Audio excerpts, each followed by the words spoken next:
flashbangs. They create light and sound to disorient people in a protest or a riot situation like this. Renee just reported to us that there is some throwing of rocks. There's some dispensing of pepper spray or something like it. We have Brian Todd, who is nearby. Brian, can you hear us? Let's see if we can hear you. Chris, I can hear you. This is a very, very large crowd, not far from where Renee was. More peaceful here. They're marching toward McPherson Square. Several thousand here. We have had a lot of unrest in the city, not far from where we're standing. Aside from what Renee said, there was severe damage to some buildings, some businesses.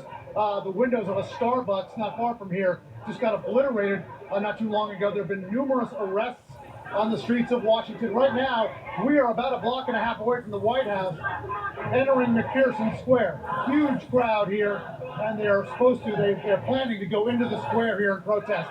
So we're going to see how the police respond to this. But again, we've had some unrest. We had some police injuries earlier. At least 2 police officers were injured, and numerous arrests have been made. Chris? Yeah. Okay, Brian, thank you for all of that. We're watching it in a split screen right now. Look, it's a very emotional day here in Washington, D.C. We've seen it, Chris, since you and I arrived on the scene at 4 in the morning. People are very excited for the promise of this new president, and other people have come here from across the country angry with their signs. And when they clash, you can see this is happening. Well, Renee Marsh is there in the middle of it. She joins us again. Renee, tell us what you're saying. All right, well, I can tell you that it is very unsettling in the sense that people are moving in multiple directions. What we had is a situation of people throwing bottles and rocks at police officers.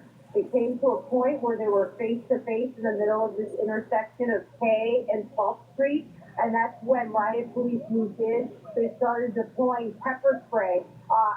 But despite that, people continued to throw literally large chunks of rock at police officers, and of course that set off what was already a large crowd, just people frantically running in multiple directions. Where I'm standing right now, what I'm seeing is the same images that you're seeing, which is riot police in the center of this intersection, and individuals, despite them deploying the pepper spray, continue to throw chunks of concrete at these officers, bottles at these officers. I bumped into one man, he had a bloody nose. He said that he tried to stop an individual from throwing objects at police, and that's when an individual punched him in the face. So clearly, emotions are extremely high at this point, and we are seeing. Renee, monitor the situation for us. There are a lot of different pockets of activity. This is a nook and cranny city, D.C., so it's very hard for them to create a perimeter. What we saw with the riot police, and we're seeing continue now, is what they call a fall line.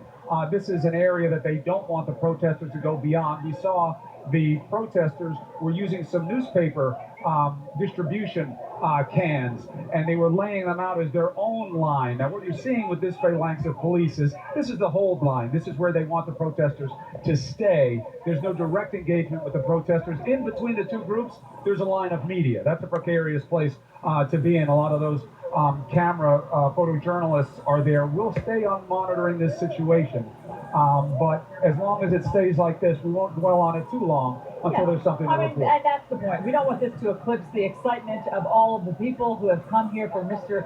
Trump's inauguration. You know, obviously people came here to exercise their First Amendment rights, but when it turns violent, that's a different situation. Then it's a crime. A protest is protected. Yes, a riot is violent. So, David Gregory.